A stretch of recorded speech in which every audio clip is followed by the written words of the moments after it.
In 1999, virtually no Apple products, or actually no Apple products are made in China. By 2009, virtually all of them are. And I compare that consolidation to a technology transfer on the scale of a geopolitical event, like that of the fall of the Berlin Wall. So someone like me would really advocate that Apple radically accelerate everything they're doing in India. But I'm all too aware that if Apple were to take that as gospel, they would immediately experience the ire of Beijing. Whatever the merits of Indian democracy or Narendra Modi's leadership is, India doesn't have the sort of Nietzschean will to power and focus in manufacturing that China has. I wish I was more optimistic about Apple's prospects of building in America, but unfortunately, it really is just a fantasy. There is no strategic decision that they can make that lets them de-risk from China. They really are just captured. They've basically encircled Apple's operations with these industrial clusters. They're so world-leading that Apple has become dependent on them. Steve Jobs, Tim Cook, Donald Trump, Xi Jinping, America, China, India, manufacturing, technology, innovation, geopolitics, billions of dollars, countless people, and at the center of all of this, Apple and its iconic products. All of these are stitched in a compelling, racy, deeply disturbing tapestry in Patrick McGee's book, Apple in China, The Capture of the World's Greatest Company. The book talks about Apple as a company as maniacal about its product designs as about controlling every little bit of its production ecosystem, designed to dispatch. It talks about how this company discovered a veritable gold mine in Chinese contract manufacturing, which made it scale its operations to unthinkable levels, and in turn made it among the most valuable companies in the world. But most critically, the book talks about how Apple, by training millions of Chinese people in engineering and logistics, and also investing billions in machinery and equipment, actually made China the undefeated manufacturing superpower it has become. While India is looking to pip China and deepen Apple's operations in the country through suppliers like Foxconn, how realistic is it really for India to be a China plus one for Apple? Will Trump's threat of 25% tariff imposition on Apple products that aren't made in the US affect Apple's plans? Is decoupling from China even a possibility for Apple at this point? How did Apple land up in this soup? What could Apple have done differently? Is Apple setting up in the US a realistic goal at all? We find out all of this and more in today's episode. Stay tuned. It's Friday, May 30th. I'm your host, Diya Rekhi, and you are listening to The Morning Brief from The Economic Times.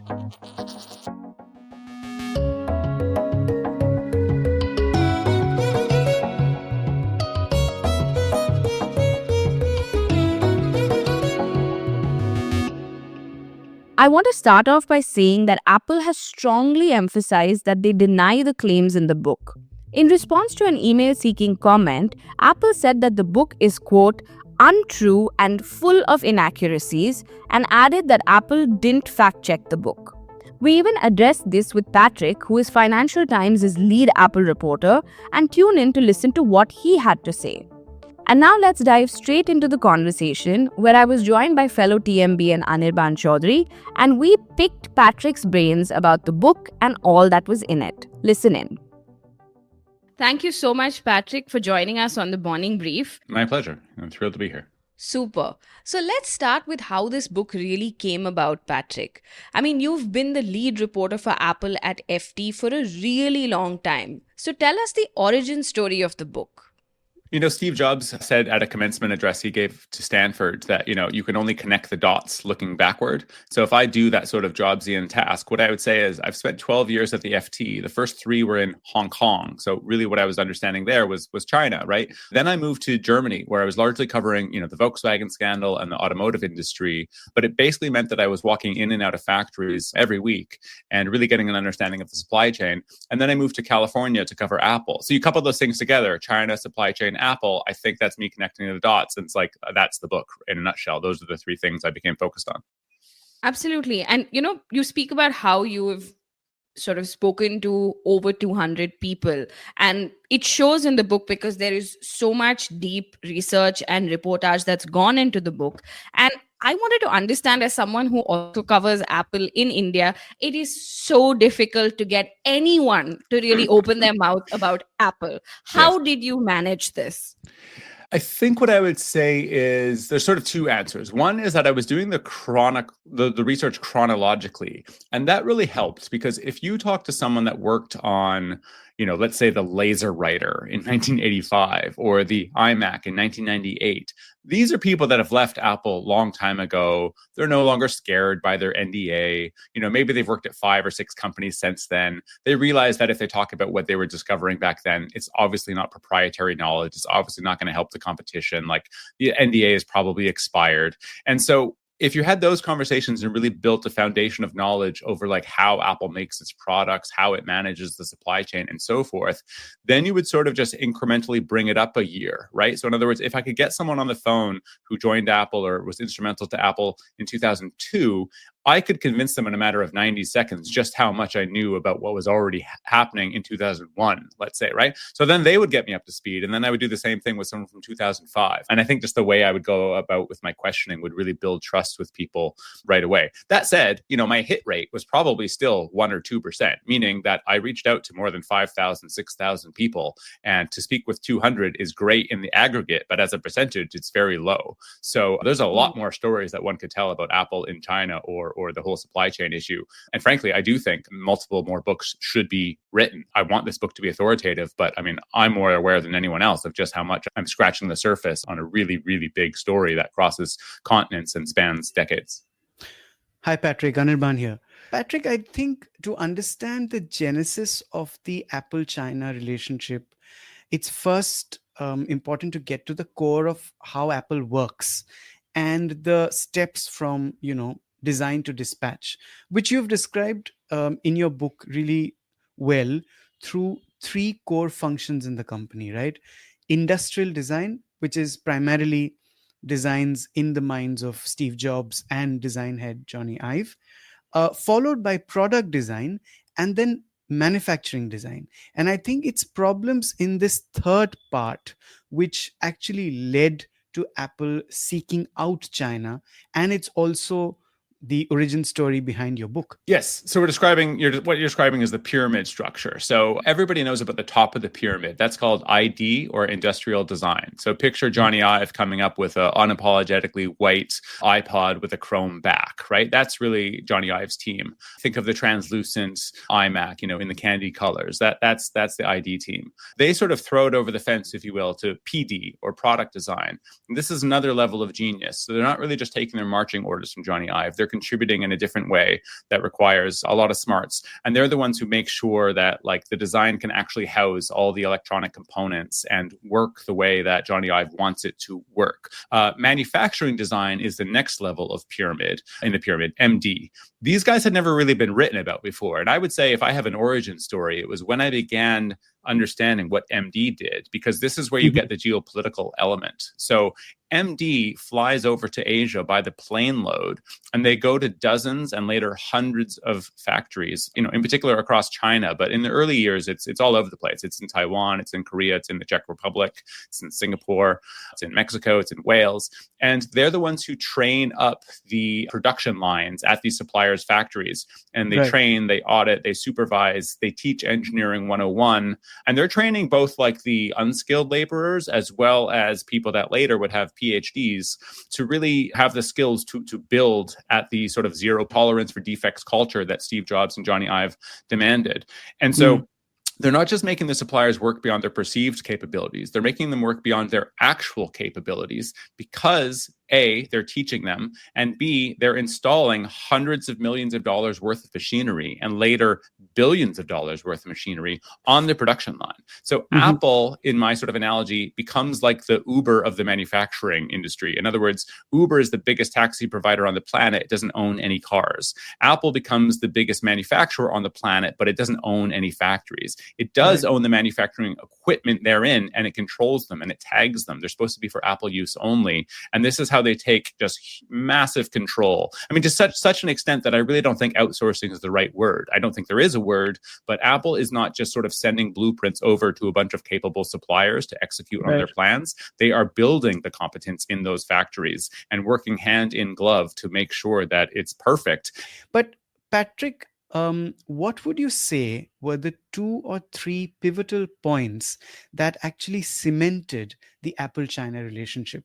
One of them is, of course, Foxconn chiefs Terry Go's fateful call in 1999 to Tim Cook, who was then a young operations VP at Apple, if I'm not mistaken. And of course, this is at a time when Apple was making the iMac desktop computers and facing a slightly debilitating problem with one of its suppliers.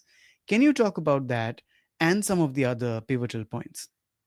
So I can describe each of these. So the translucent iMac is made in Korea by LG, a company that I think everybody knows.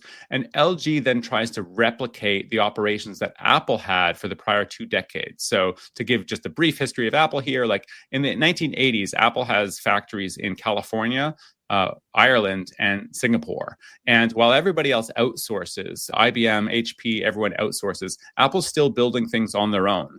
But basically, they're outcompeted by the PC industry, in particular when Windows 95 comes out, which really has replicated the Mac OS. And so Mac basically loses like its raison d'etre in a certain sense. There's no particular reason to have a Mac, or certainly to pay a premium for a Mac once Windows 95 emerges, because there's a host of computers with all sorts of different specs, and because they're manufactured more efficiently, they cost less. And so Apple is really struggling there.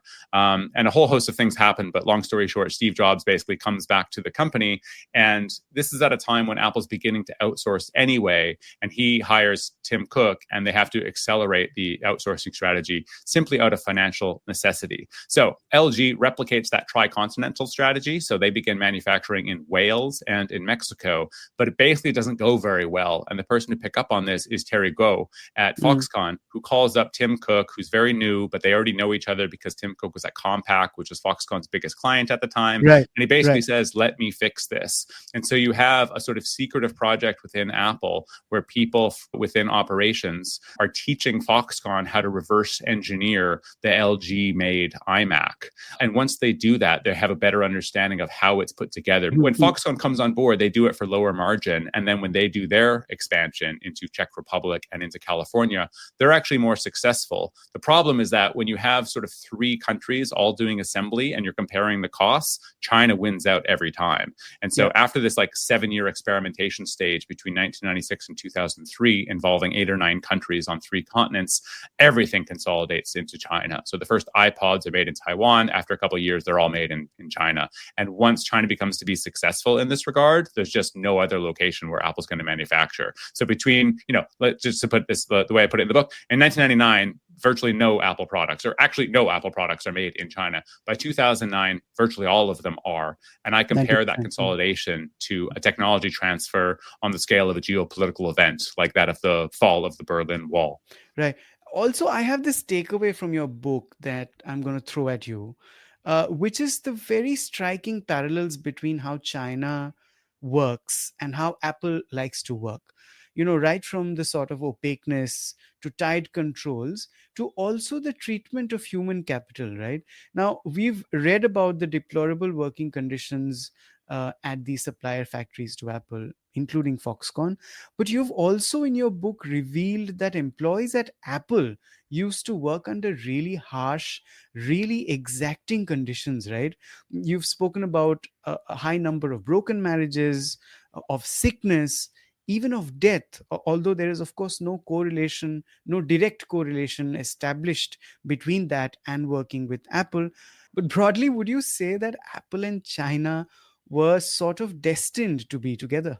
Oh, that's funny. But yeah, to your point, our narrative is about that the Chinese work so hard, and they absolutely do, but so do the Apple engineers. And because they're living in California but going to China in the first 5 years of Steve Jobs' comeback, they're having to go there all the time. I mean, you come back from China on a Friday, and unexpectedly you're having to fly back on a Sunday. And so many marriages of Apple engineers are broken up in the first 5 years of Steve Jobs' comeback that Apple has to institute a host of measures to save these marriages. So what ends up happening is that Anirban doesn't come into work one day, and it's understood that, well, look, his marriage is on the line, and it's not going to be possible for Anirban to come in this week, so just give him a break. And that works for some time, except that we really need Anirban in the factory. And so the idea is, okay, look, if he has to go to China unexpectedly, let's give his wife a $10,000 bonus to assuage her, because it's not going to be helpful to us if our engineers are experiencing all sorts of marital troubles. And this really does get to the point where someone told me,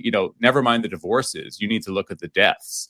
And there are Apple people, I chose not to rattle off the names, but they will rattle off the names of people, colleagues of theirs, that they think died because of overwork. And as extreme as that might sound, I end that chapter by pointing out that Steve Jobs himself, who died of pancreatic cancer, I think it was, he believes that his cancer was caused from his immune system being weak from working so hard in 1997 and basically making his own body susceptible to cancer. So in other words, Steve Jobs attributes his own death to working too hard. And certainly he was familiar with how everybody else was working hard for him.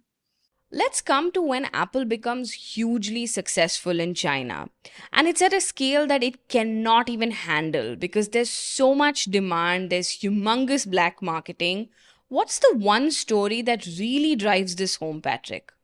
Well, there's one real answer that comes into my head, and I'm sighing because I don't even necessarily want to tell the story. It's the most salacious anecdote in the book. But this one was an example of Apple realizing just how in over its head it was in China, and then it really didn't understand what it was dealing with. So the backdrop here is that it's 2010, and the iPhone has become the conspicuous status symbol for basically everyone in China. China's emerging middle class. You've got the young generation that is more Western and individualistic and materialistic, and the iPhone just becomes the product that everyone wants to buy. I mean, we are talking like, a mailman once spent 30% of his annual salary just to buy an iPhone. And he told Apple researchers, when people see me with the iPhone, they don't just see a mailman. Widely reported case where someone underwent black market surgery to sell a kidney just so he could buy an iPhone and an iPad. iPhones and other products from Apple are being smuggled into the country. And you've got these migrants who are being sort of controlled by these quasi-gangsters known as yellow cows, who are exploiting this demand-supply imbalance by literally sort of trucking in, if you will, busloads of people from outside the cities like Shanghai and Beijing. And they're standing in line so that everybody can buy 2 iPhones each, which is the limit per person. And then they're amassing, let's say 10,000 iPhones, and they're going to a second-tier Chinese city that might have a population in excess of 10 or 20 million people, and they become the monopolist distributor of those products. And the salacious episode I'm describing is that at the Pudong store in Shanghai, you have 7,000 people, these migrants, waiting to buy an iPhone, and they won't go home when Apple managers say, look, we're out of products. Like, there's no point for you to be here. We have nothing to sell you. And the people won't go home. So police show up and they won't go home. The mayor of Pudong shows up and they won't go home. They stage a sit-in in the store. These are migrants who are scared that if they don't get their 2 iPhones and give them to these organized gangsters, that they're going to have hell to pay, right? And they're more scared of these gangsters than they are the police. And that's why they won't listen to them. Well, after 11 p.m., after various tactics of trying to get these people out of the store, 100 black-clad special service officers come into the store and basically say, you either leave now or you leave in a body bag. And a bunch of people do leave, and some stay, more than 1,000, I'm told. I've talked to direct eyewitnesses of this. And one migrant girl takes out her smartphone to take a photo of one of these black-clad police officers that she'd never seen before. And he grabs her by the scalp, takes her behind the Genius Bar, and beats her so bloody that the granite stone cannot be cleaned and needs to be imported from Italy and replaced. And so this is just a terrible episode. Person that witnessed it called it a mini Tiananmen Square. Some incident that had him, having nightmares even 14 years after the fact. But what it points to is that Apple is ridiculously successful in China, and yet they really don't understand the culture. They don't understand the distribution problems. And so this leads to an even larger event where Xi Jinping comes in, and Apple has to sort of realize that we need senior people living in the country to really understand the country and start changing the way we operate here, because we're in for a lot of trouble if we don't begin to understand Chinese culture and the issues we're experiencing. Do you think there was a moment where Apple could have taken a different path? Because it almost, your book makes it sound like this just had to happen, the Apple-China exploitative relationship. Do you think there was any point at which Tim Cook could have sort of backtracked or... Yeah, it's the prologue of the book. Xi Jinping, quite literally, attacks Apple through the state broadcaster within 36 hours of attaining power. The response within Cupertino to that, aside from confusion, is to build a team on the ground to essentially play nice with an increasingly authoritarian regime.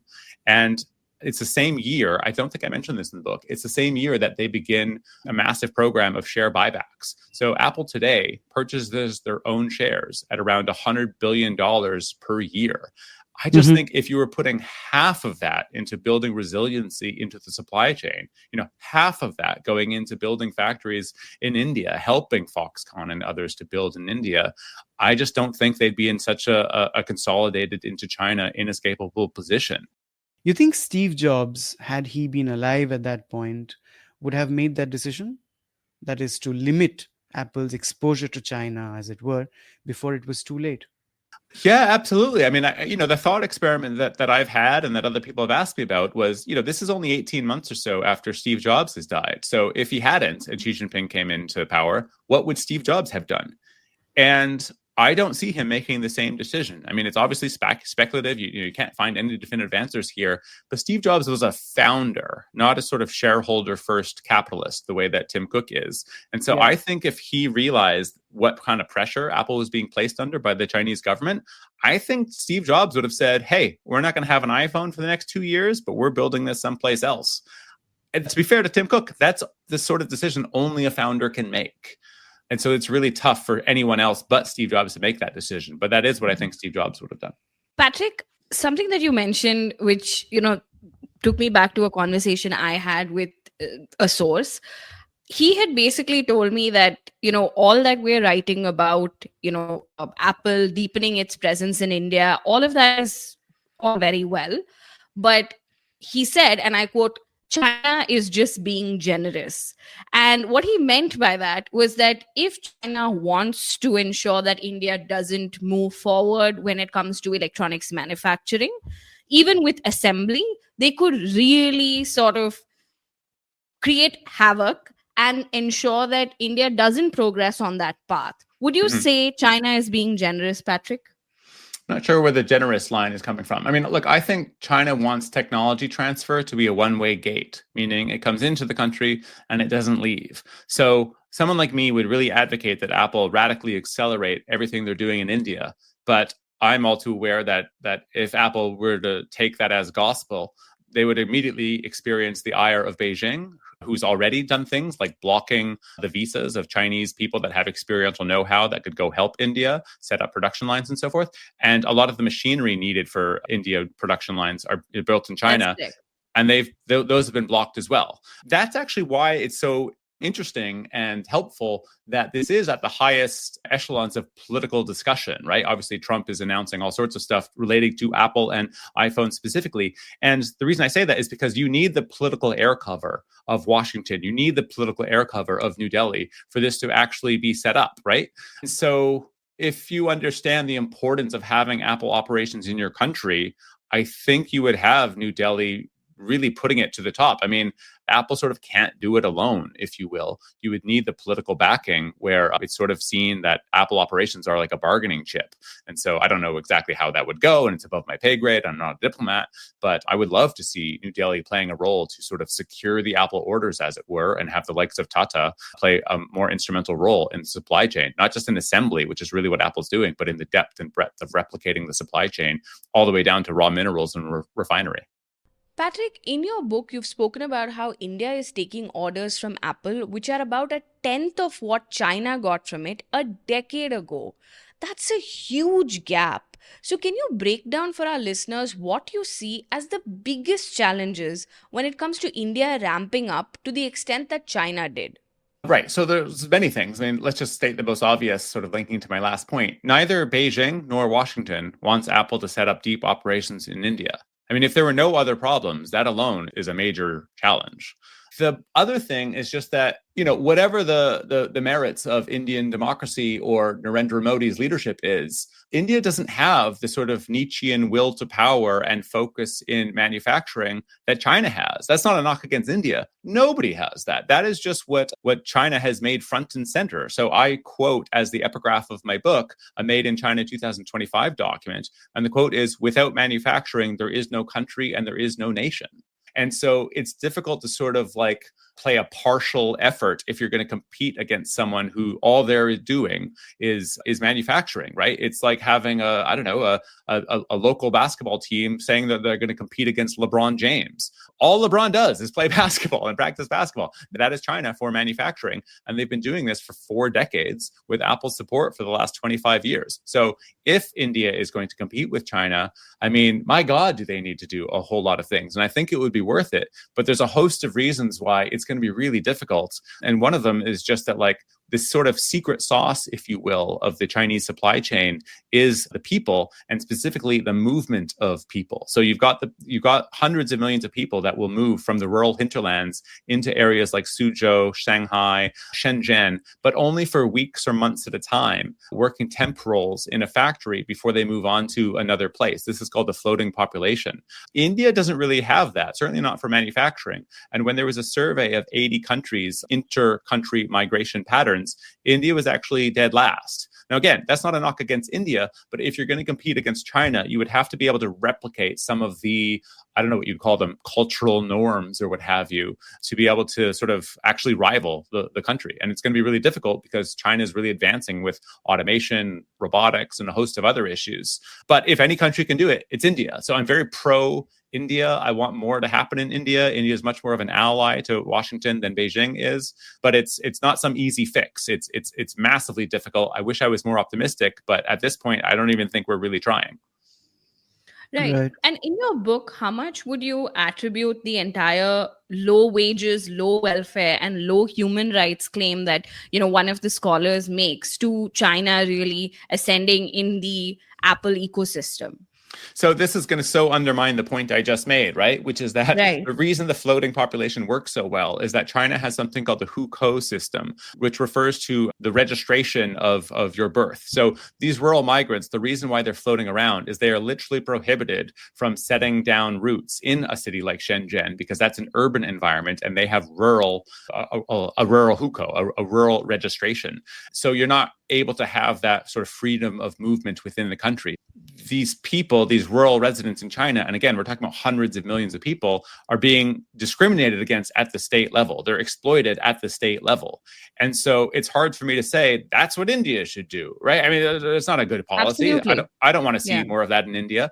And so that makes it really difficult. Right. The other thing is, one of the engineers that you speak to says this about India. My sense of it is that Apple is doing it backwards. In fact, he also says, or somebody else says, that phones that are quote unquote made in India are actually assembled in China, disassembled there, and then sent to India for reassembly. This seems like quite a bit of a farce, but what is really happening here? Yeah. So to be clear, he's making a little bit of a joke there, but there's a lot of truth in the joke. So the phones that are quote unquote made in India really are going through like 1,000 steps in China to sub-assembly, and then they're going to India just for the final step. And they're not doing the final step because there's a real contribution taking place in India that they can't do in China. It's just that the phone needs to have what's called, quote, a substantive change to the product in order for it to say made in India. And once it says made in India, then there's no tariff on it coming from China, right? So the country of origin becomes India if you do the final step of what's called FATP, or final assembly, test and pack out there. So it is pure tariff reduction. It is not de-risking from China in any meaningful sense.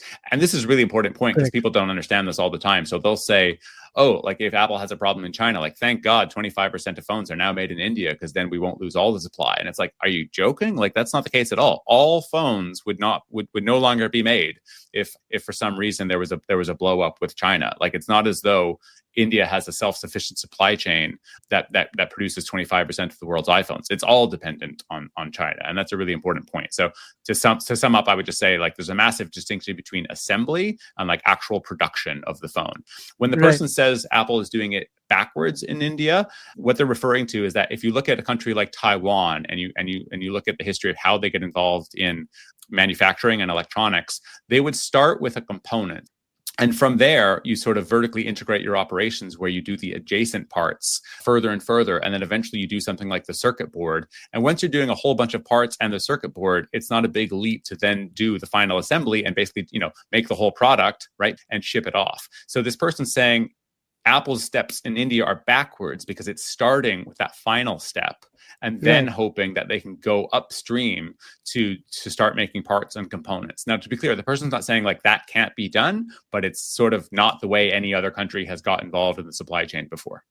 Patrick, we've also seen sort of like Chinese suppliers really picking up, right? Foxconn pretty much was early to the race in a sense, but we've seen that several other Chinese players like Luxshare and Goatech and so on have all caught up and probably have overshadowed the Taiwanese players like Foxconn and Pegatron and so on, Wistron as well.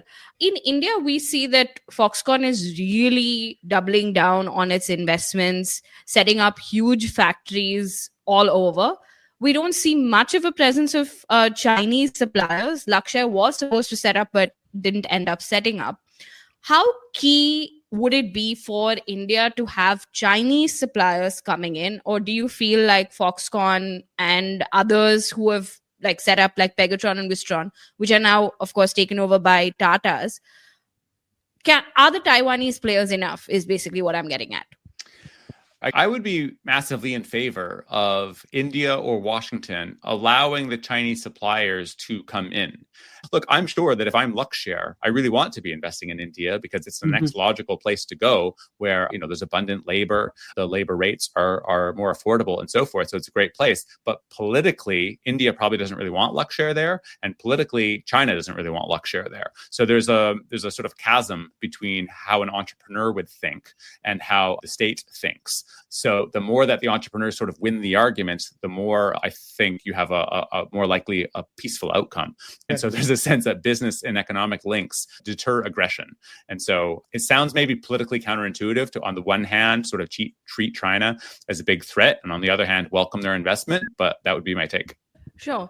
But in this entire situation that we have now, right, with this entire tariff threat looming, who do you think is going to blink first?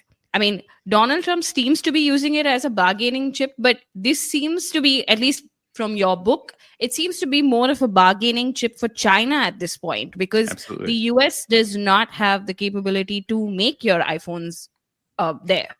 No, not at all. And, when Donald Trump had Zelensky from Ukraine in the Oval Office, he said, you don't have the cards. And that must be how Beijing feels negotiating with Trump, specifically about things like iPhone tariffs. I mean, there is no obvious step for Apple to take. And even if there were, it would take 10 to 15 years for them to set up operations someplace else. I mean, they're absolutely dependent on China for really everything that goes into the iPhone.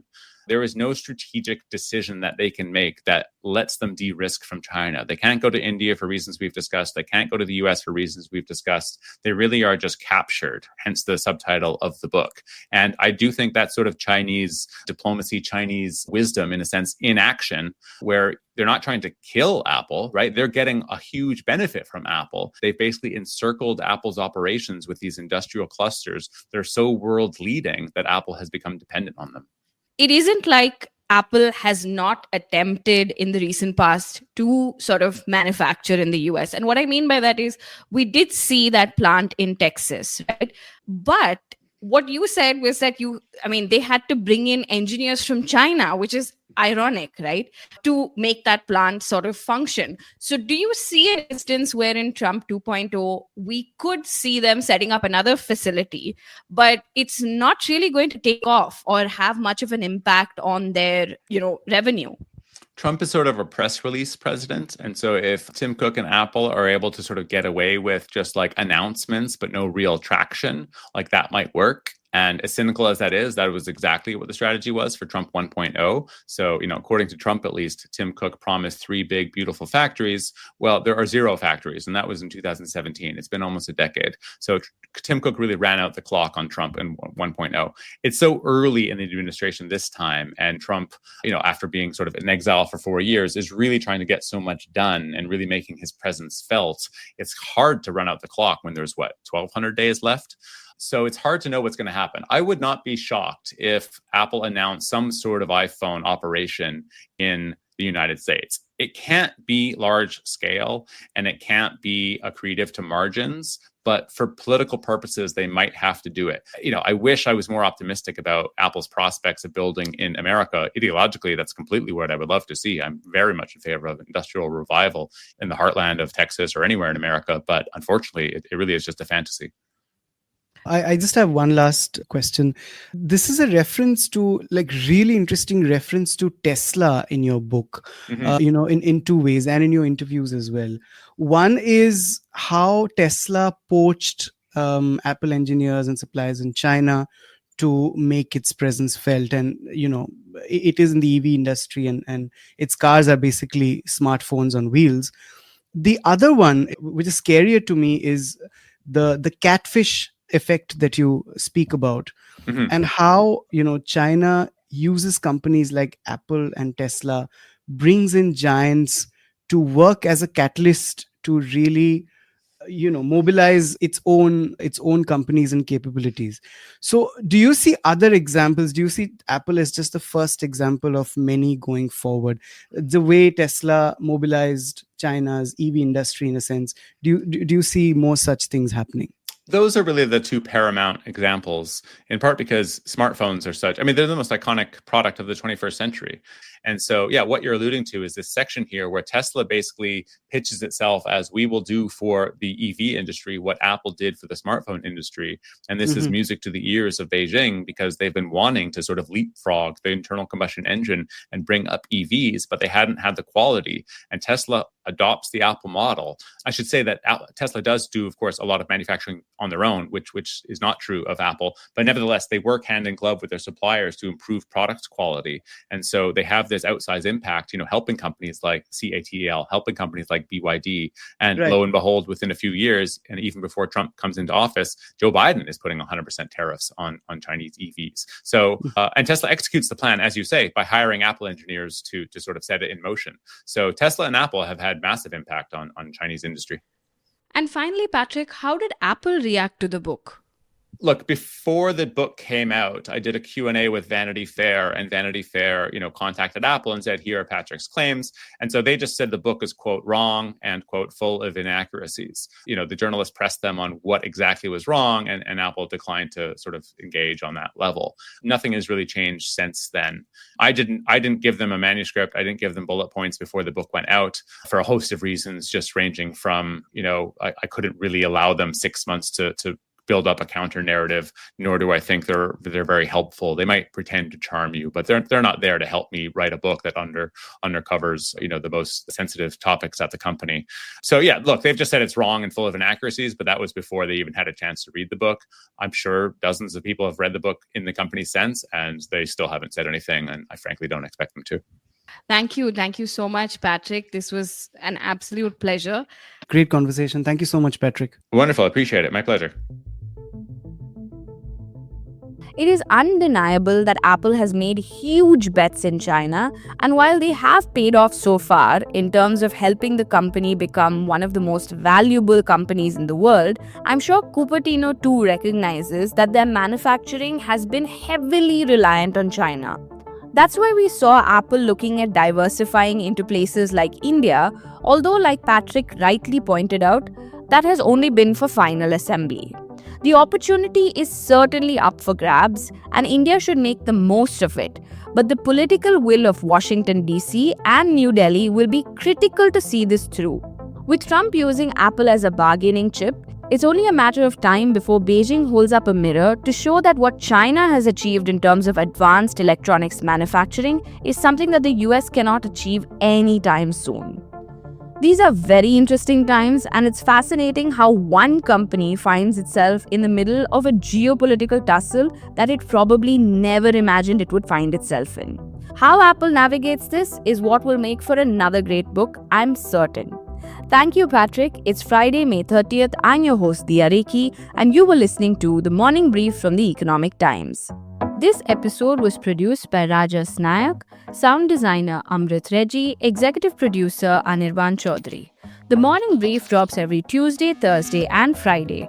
Do tune in to ET Play for all audio content, including The Morning Brief.